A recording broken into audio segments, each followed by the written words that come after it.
So now I want to tell a story. So I became close with somebody who was into DMT and too much into DMT. Like,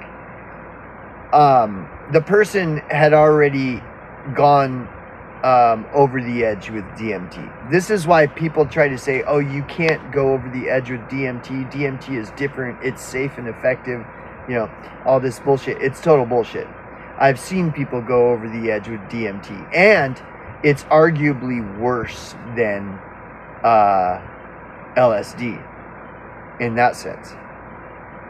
I mean, the story the story about her finally going completely off the deep end involves demonic possession, Satanism, witch cults, and murder, arson. Like the epic fall from grace of going over the edge with DMT was beyond anything I have ever seen. I'm talking about legitimate demon fucking possession, like scary shit, dude, and murder and arson and like really insane shit. So, but before her final plunge off the edge, we were pretty close, and she wanted, you know, like when in the early stages of our development as becoming close to each other, she wanted to do DMT, but she didn't want to do it alone, and so she wanted me to go with her. And I've always been an advocate for harm reduction, so even though I don't do drugs, it's safer. It's dangerous for a person to do drugs alone. I mean, maybe not weed and shit, but like heroin and, you know, any kind of hard drugs, anything that's gonna blast you off into a unknown fucking territory. You always want to be with someone. So I was totally supportive of, because she's gonna do it DMT anyways. She might as well do it with me because she can trust me, and I'm a firm believer in harm reduction, and so I want to be of service. I don't want her to get hurt, and so I agreed to go with her, and while she did DMT. And apparently, like with DMT, you know, you basically are completely checked out of reality for like 10 minutes, and so she needed me to hold her, like when after she took the hit, and so I did. I you know, and it was all with. I made sure that my mind was like good intentions, you know, to do everything I can to make it as pleasant of an experience for her as possible, and not only as pleasant of an experience as possible for her, but also like that she would really get something out of it instead of just cheap thrill, blah blah blah. Because I've had spiritual epiphanies on this stuff, and I want her to have a real meaningful experience. So my intentions were like as pure as I could possibly be with everything. And so I embraced her with good intentions and the whole thing. And we went into this cave in the mountains, and so anyways, and so I just did my role. That was my role. It's kind of like the designated driver. That was my role, was the designated driver. I'm just here to keep her safe and make sure she has a pleasant experience. So when it was all done, I've never done DMT before, but of course, you know, like I said, the common denominator, it's always the gist is pretty much the same, you know, no matter how you want to argue it, you're just splitting hairs, you know. You're splitting hairs trying to argue all this major difference. It's all the same shit. So, but nonetheless, I just wanted to ask her how her experience was, and, you know, if she wanted to talk about it. And this was her experience. And it was similar, in a sense, to my Grateful Dead experience. Only the end result was not good. Even though my first Grateful Dead show experience, I went on a bad trip.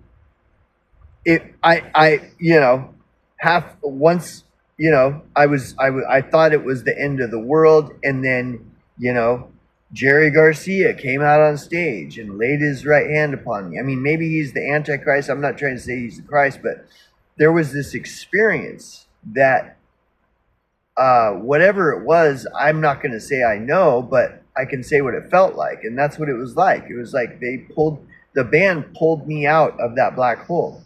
So the end result was pleasant. Like, in hindsight, is like one of the most profound experiences I've ever had,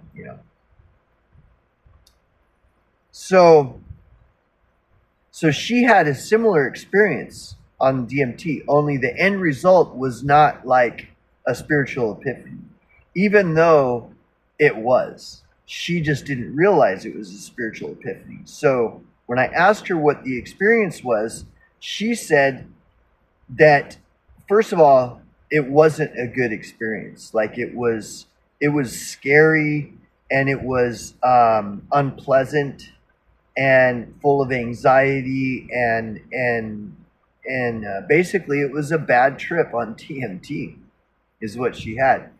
And when she described it to me, she said what it was demons and angels that were warring inside her for her soul. And her overall conclusion as to why she would be having this experience where the whole DMT trip was nothing but angels and demons warring over her soul.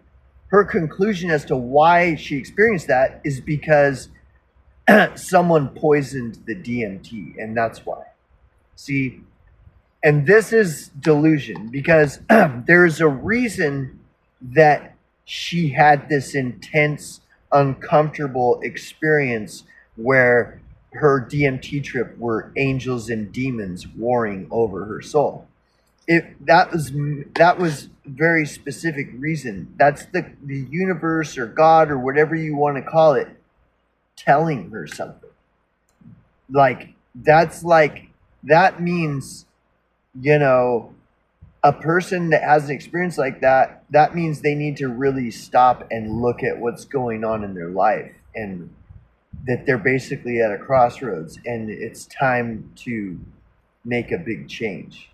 Otherwise, you're going to go down, if you're not careful which path you choose at that crossroad, you could end up going down a really dangerous path that you may not ever come back from. But to her, it was nothing like that. It was just she just got some bad, she smoked the brown DMT or something. And I was just kind of looking at her like, I don't know. It sounds like you had a really profound experience that you might want to look into but it was like, no, it was just poison. That person that gave the DMT to me, they maliciously poisoned my DMT, and because of this and that, and that's all it was. It wasn't. And again, the end result, 2.5 years later, she snapped, completely snapped, and went totally over the deep end, and was literally demon fucking possessed. Black eyes, fucking everything, body contortion, fucking completely different personality, overnight, like just overnight, boom, fucking gone. Involved in a very serious murder investigation that, by all accounts, she was directly involved with, and the people that were involved are self-proclaimed witches. And then I found out that she was associated with overt satanic Illuminati Facebook pages, and she was corresponding with these people and New Age. Like, she had this whole other fucking secret life going on. that involved witch cults and witchcraft and Satanism and Illuminati and New Age fucking whack job guru people and just like and the the and so anyway. But see, this goes into the delusion that these DMT heads have, where they just think they got it licked, and nobody can tell them otherwise. I've debated with these guys on many occasions where they're insisting to me, they're injecting into the conversation that I need to do DMT when I've never said nothing, or I just talked about my suspicions of DMT, and they're like, well, you've never done it. And I've had many arguments with these people, and they're always the same. They're like this girl. They think that they know everything, because this is what hallucinogens do, especially if a person is not careful and they're naive, is these hallucinogens like create this hubris, like this massive hubris where the person is just thinks they're God. And that was another, she had a God complex. Like, it was like unbelievable, dude. And, and like I said, I've been there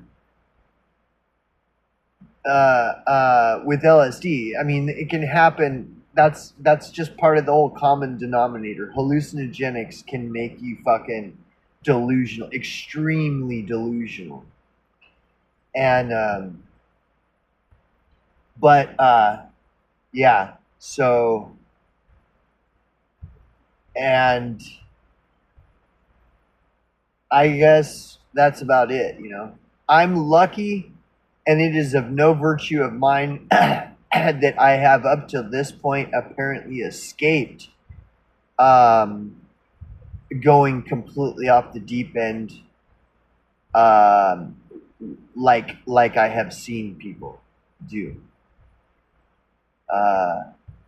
And the most extreme case was the demon possession, like that, and that's real. That's not hyperbole. That was literal demon possession. And it is of no virtue of mine that I have somehow apparently dodged that bullet up to this point, which is why I hold on dearly to my abstinence from all these substances now. I'm grateful that I had the experiences. I don't need them anymore. There is abstinence is the superior drug. It's the superior hallucinogenic. It's the superior mind opener. Like it's far superior. And this is what the DMT heads don't realize. They think that they have discovered the superior experience, but abstinence is truly the ultimate experience. The ultimate. So that's it.